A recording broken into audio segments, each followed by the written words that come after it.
ಬಂದಿದ್ದೇವೆ. ಮತ್ತೆ ನಮಗೆ ಬಂದ ವಿಷಯ, ಮನುಷ್ಯ ಸ್ವಭಾವಿತವಾಗಿ ಸ್ವಾರ್ಥಿ ಮತ್ತು ನಾನು ಈ ಮಾತಿಗೆ ಪರವಾಗಿ ನಿಂತಿದ್ದೇವೆ.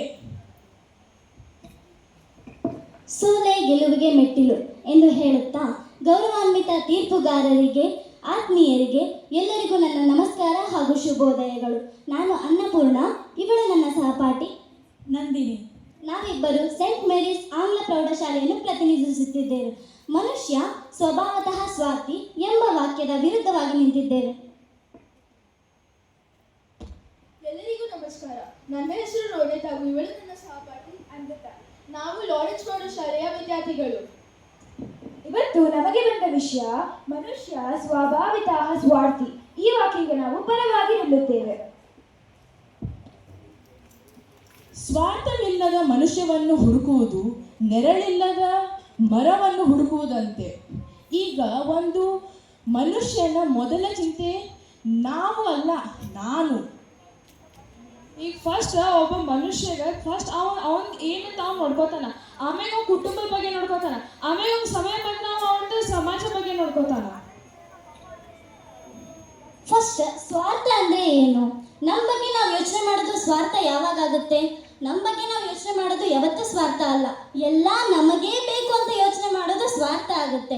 ಇವಾಗ ನೀವು ಹೇಳಿದ್ರಿ ಸ್ವಾರ್ಥ ಇಲ್ದಿರೋ ಮನುಷ್ಯನ ಹುಡ್ಕೋದು ಕಷ್ಟ ಅಂತ. ಯಾಕೆ? APJ ಅಬ್ದುಲ್ ಕಲಾಂ ಸ್ವಾರ್ಥಿನ?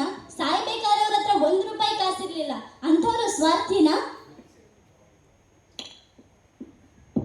ಸ್ವಾರ್ಥ ಎಂದರೆ ತನ್ನ ಹಿತವನ್ನು ತಿಳಿದುಕೊಳ್ಳುವುದು. ಈಗ ನಾವು ದಿನವೂ ಎಷ್ಟಾಲ ನಿರ್ಧಾರಗಳನ್ನು ಮಾಡುತ್ತೇವೆ. ಅದನ್ನು ಮಾಡುವಾಗ ನಾವು ಬೇರೆಯವರ ಬಗ್ಗೆ ಮೊದಲು ಯೋಚಿಸುತ್ತೇವ, ನಮ್ಮ ಬಗ್ಗೆವ?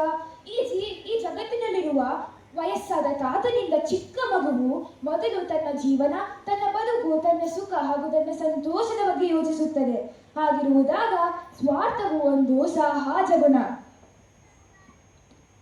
ಈಗ ನಾನು ಒಂದು ಉದಾಹರಣೆ ತಗೋತೇನೆ. ಈ ವರ್ಬ್ ಬ್ಯಾಟ್ಲನ್ನೇ ಉದಾಹರಣೆ ತಗೊಳ್ಳಿ. ನಾವು ಈ ವರ್ಬ್ ಬ್ಯಾಟ್ಲನ್ ಸ್ಟೇಜ್ ಮೇಲೆ ಎದಕ್ಕೆ ನಿಂತೇವಿ? ನಮ್ಮ ತಂಡ, ನಂದು, ನಾನು ಗೆಲ್ಬೇಕೆಂದು ನಾನು ಬಂದಿದ್ದೇನೆ. ಅದು ಹೊರತು ನನ್ನ ವಿರುದ್ಧವಾಗಿ ನಿಂತಿದ್ದವರಿಗೆ ಗೆಲ್ಸಕ್ಕೆ ಬಂದಿಲ್ಲಲ್ಲ.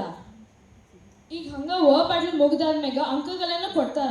ಆ ಅಂಕಗಳೆಲ್ಲ ಕೊಟ್ಟಾದ್ಮ್ಯಾಗ ನಾವು ನಮ್ದು ಅಂಕಗಳು ನಂದೇನು ಬಂದಿದೆ ನಾನು ನೋಡ್ತೀನಿ, ನಾ ಬೇರೆಯವ್ರು ಏನು ಬಂದಾರ ಅಂತ ಅದನ್ನ ನೋಡುದಿಲ್ಲ. ನೀವು ಹೇಳ್ತಾ ಇದ್ದೀರಾ ವರ್ಬ್ ಬ್ಯಾಟಲ್ ಎಲ್ಲರೂ ಕಾಂಪಿಟೇಷನ್ ಬಂದಿದೆ, ಸರಿ ಆಯ್ತು. ಇಲ್ಲಿ ಕೂತಿರೋ ಜಡ್ಜಸ್ಸು ತಾವು ನಿಸ್ವಾರ್ಥವಾಗಿ ಸೇವೆ ಮಾಡೋದಕ್ಕೆ ತಾನೇ ಬಂದಿರೋದು. ಅವ್ರಿಗಿರುವಂತ ಪುರಸ್ಕಾರಕ್ಕೆ, ಅವ್ರಿಗಿರುವಂತ ಗೌರವಕ್ಕೆ ಅವರು ಬೇರೆ ಎಲ್ಲೋ ಹೋಗಿ ಕೆಲಸ ಮಾಡ್ಬೋದಿತ್ತು, ಇದಕ್ಕಿಂತ ಒಳ್ಳೆ ಒಂದು ಶೋಗೆ ಹೋಗ್ಬೋದಿತ್ತಲ್ಲ ಅವರು. ಆದ್ರೆ ಅವರು ಇಲ್ಲಿ ಬಂದು ನಿಸ್ವಾರ್ಥ ಸೇವೆಯನ್ನ ಕೊಡ್ತಾ ಇದ್ದಾರಲ್ವಾ. ಹಾಗೂ ನಾವು ನೋಡಬಹುದು ಸೋಷಿಯಲ್ ರಿಫಾರ್ಮರ್ಸ್ ಅವರೆಲ್ಲರೂ ವರ್ಕ್ ಮಾಡಿದ್ರಲ್ಲ, ಅವರು ನಿಸ್ವಾರ್ಥಿಯಿಂದನೇ ನಮಗೆಲ್ಲ ಅವಾಗೆಲ್ಲ ಜಾತಿ ಮತ ಭೇದ ಎಲ್ಲ ಮಾಡ್ತಿದ್ರು. ಇವಾಗ ನಾವು ತಗೋಬಹುದು ಸ್ವಾಮಿ ವಿವೇಕಾನಂದ ಅವರು ಎಷ್ಟೆಲ್ಲ ಕೆಲಸ ಮಾಡಿದ್ರು ಸಮಾಜಕ್ಕೋಸ್ಕರ, ಅದು ನಿಸ್ವಾರ್ಥತೆನೆ. ಸ್ವಾರ್ಥ ಅಂತ ಹೆಂಗೆ ಹೇಳ್ಬೋದು? ಈಗ ನೀವು ಜಡ್ಜಸ್ ಎಲ್ಲ ಅವ್ರು ಸ್ವಾರ್ಥಕ್ಕೆ ಬಂದಿಲ್ಲ ಅಂತ ಅಂದ್ರಿ. ಅವ್ರು ಸ್ವಾರ್ಥಕ್ಕೆ ಬಂದಿರ್ಲೇ ಇರ್ಬೋದು, ಆದ್ರೆ ಅವ್ರು ಒಳ್ಳೇದಕ್ಕಷ್ಟೇ ಬಂದಿರುತ್ತಾನೆ.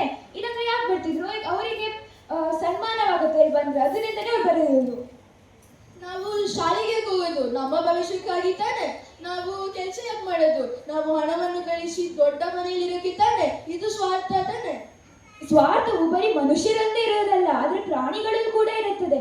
ಒಂದು ಸಿಂಹವು ಅದರ ಹಸುವಾದ ಹೊಟ್ಟೆಯನ್ನು ತುಂಬಿಸಿಕೊಳ್ಳಲು ಒಂದು ಮುಗ್ಧವಾದ ಜಿಂಕೆಯನ್ನು ತಿನ್ನುತ್ತದೆ. ಹಾಗಿರುವುದಾಗ ಸ್ವಾರ್ಥವು ಮನುಷ್ಯರಂತೆ ಇರುವುದಲ್ಲ, ಆದರೆ ಪ್ರಾಣಿಗಳಲ್ಲೂ ಕೂಡ ಇರುತ್ತದೆ. ಸ್ವಾರ್ಥವು ಒಂದು ಸಹಜ ಗುಣ. ಅದರ ತಪ್ಪಾದ ಬಳಕೆಯಿಂದಲೇ ನಿಜವಾದ ತಪ್ಪು. ನೋಡ್ರಿ, ನಿಮ್ಮ ಮಾತಿಗೆ ನಾನು ಸಂಪೂರ್ಣವಾಗಿ ಖಂಡಿಸುತ್ತೇನೆ. ಮೊದಲನೇದು, ನೀವೇನು ಉದಾಹರಣೆ ಕೊಟ್ಟಿರಲ್ಲ, ಅದು ಅವರ ಕಾರ್ಯ.